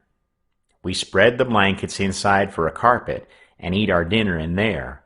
We put all the other things handy at the back of the cavern. Pretty soon it darkened up and begun to thunder and lightning, so the birds was right about it. Directly it begun to rain, and it rained like all fury too, and I never see the wind blow so. It was one of these regular summer storms. It would get so dark that it looked all blue-black outside, and lovely, and the rain would thrash along by so thick that the trees off a little ways looked dim and spider-webby, and here would come a blast of wind that would bend the trees down and turn up the pale underside of the leaves, and then a perfect ripper of a gust would follow along and set the branches to tossing their arms as if they was just wild. And next, when it was just about the bluest and blackest, it was as bright as glory, and you'd have a little glimpse of tree-tops a-plunging about away off yonder in the storm, hundreds of yards further than you could see before, dark as sin again in a second, and now you'd hear the thunder let go with an awful crash, and then go rumbling, grumbling, tumbling down the sky towards the underside of the world, like rolling empty barrels downstairs, where it's long stairs and they bounce a good deal, you know. "Jim, this is nice," I says. "I wouldn't want to be nowhere else but here. Pass me along another hunk of fish and some hot cornbread." "Well, you wouldn't have been here if it hadn't been for Jim. You'd have been down the woods without any dinner, and getting most drownded too, that you would, honey. Chickens knows when it's going to rain, and so do the birds, child." The river went on raising and raising for 10 or 12 days, till at last it was over the banks. The water was 3 or 4 foot deep on the island in the low places and on the Illinois bottom. On that side it was a good many miles wide, but on the Missouri side it was the same old distance across, a half a mile, because the Missouri shore was just a wall of high bluffs. Daytimes we paddled all over the island in the canoe. It was mighty cool and shady in the deep woods, even if the sun was blazing outside. We went winding in and out amongst the trees, and sometimes the vines hung so thick we had to back away and go some other way. Well, on every old broken-down tree you could see rabbits and snakes and such things. And when the island had been overflowed a day or two, they got so tame on account of being hungry that you could paddle right up and put your hand on them if you wanted to, but not the snakes and turtles. They would slide off in the water. The ridge our cavern was in was full of them. We could have had pets enough if we wanted them. One night we catched a little section of a lumber raft, 9 pine planks. It was 12 foot wide and about 15 or 16 foot long, and the top stood above water 6 or 7 inches, a solid level floor. We could see saw logs go by in the daylight sometimes, but we let them go. We didn't show ourselves in daylight. Another night when we was up at the head of the island, just before daylight, here comes a frame house down on the west side. She was a 2-story and tilted over considerable. We paddled out and got aboard, clumb in at an upstairs window, but it was too dark to see yet, so we made the canoe fast and set in her to wait for daylight. The light began to come before we got to the foot of the island. Then we looked in at the window. We could make out a bed and a table and 2 old chairs, and lots of things around about on the floor, and there was clothes hanging against the wall. There was something laying on the floor in the far corner that looked like a man, so Jim says, "Hello, you!" But it didn't budge, so I hollered again, and then Jim says, "The man ain't asleep, he's dead. You hold still, I go and see." He went and bent down and looked and says, "It's a dead man. Yes, indeed, he naked, too. He'd been shot in the back. I reckon he'd been dead 2 or 3 days. Come in, Huck, but don't look at his face. It's too ghastly." I didn't look at him at all. Jim throwed some old rags over him, but he needn't done it. I didn't want to see him. There was heaps of old greasy cards scattered around over the floor, and old whiskey bottles and a couple of masks made out of black cloth. And all over the walls was the ignorantest kind of words and pictures made with charcoal. There was 2 old dirty calico dresses, a sunbonnet, and some women's underclothes hanging against the wall, and some men's clothing, too. We put the lot in the canoe. It might come good. There was a boy's old speckled straw hat on the floor. I took that, too. and there was a bottle that had milk in it and had a rag stopper for a baby to suck. We would have took the bottle, but it was broke. There was a seedy old chest and an old hair trunk with the hinges broke. They stood open, but there warn't nothing left in them that was any account. The way things was scattered about, we reckoned the people left in a hurry and warn't fixed so as to carry off most of their stuff. We got an old tin lantern and a butcher knife without any handle, and a brand new Barlow knife worth 2 bits in any store, and a lot of tallow candles, and a tin candlestick, and a gourd, and a tin cup, and a ratty old bed quilt off the bed, and reticule with needles and pins and beeswax and buttons and thread and all such truck in it, and a hatchet and some nails and a fish line as thick as my little finger with some monstrous hooks on it, and a roll of buckskin and a leather dog collar and a horseshoe and some vials of medicine that didn't have no label on 'em. And just as we was leaving, I found a tolerable good curry comb, and Jim, he found a ratty old fiddle bow and a wooden leg. The straps was broke off it, but barring that, it was a good enough leg, though it was too long for me and not long enough for Jim, and we couldn't find the other one, though we hunted all around. And so, take it all around, we made a good haul. When we was ready to shove off, we was a quarter of a mile below the island, and it was pretty broad day, so I made Jim lay down in the canoe and cover up with the quilt, because if he set up, people could tell he was a nigger a good ways off. I paddled over to the Illinois shore and drifted down most a half-mile doing it. I crept up the dead water under the bank and hadn't no accidents and didn't see nobody. We got home all safe. File 10. Chapter 10. After breakfast, I wanted to talk about the dead man and guess how he had come to be killed, but Jim didn't want to. He said it would fetch bad luck, and besides, he said, he might come and haunt us. He said a man that warn't buried was more likely to go a-haunting around than one that was planted and comfortable. That sounded pretty reasonable, so I didn't say no more, but I couldn't keep from studying over it and wishing I knowed who shot the man and what they done it for. We rummaged the clothes we'd got and found $8 in silver sewed up in the lining of an old blanket overcoat. Jim said he reckoned the people in that house stole the coat, because if they'd 'a' knowed that money was there, they wouldn't 'a' left it. I said I reckoned they killed him too, but Jim didn't want to talk about that. I says, "Now you think it's bad luck, but what did you say when I fetched in the snakeskin that I found on the top of the ridge the day before yesterday? You said it was the worst bad luck in the world to touch a snakeskin with my hands. Well, here's your bad luck. We've raked in all this truck and $8 besides. I wish we could have some bad luck like this every day, Jim." "Never you mind, honey, never you mind. Don't you get too pert. It's a-comin', mind I tell you, it's a-comin'." It did come, too. It was a Tuesday that we had that talk. Well, after dinner Friday, we was layin' around in the grass at the upper end of the ridge and got out of tobacco. I went to the cavern to get some and found a rattlesnake in there. I killed him and curled him up on the foot of Jim's blanket, ever so natural, thinking there'd be some fun when Jim found him there. Well, by night I forgot all about the snake, and when Jim flung himself down on the blanket while I struck a light, the snake's mate was there and bit him. He jumped up yelling, and the first thing the light showed was the varmint curled up and ready for another spring. I laid him out in a second with a stick, and Jim grabbed Pap's whiskey jug and begun to pour it down. He was barefooted, and the snake bit him right on the heel. That all comes of my being such a fool as not to remember that wherever you leave a dead snake, its mate always comes there and curls around it. Jim told me to chop off the snake's head and throw it away, and then skin the body and roast a piece of it. I done it, and he eat it, and said it would help cure him. He made me take off the rattles and tie them around his waist, too. He said that would help.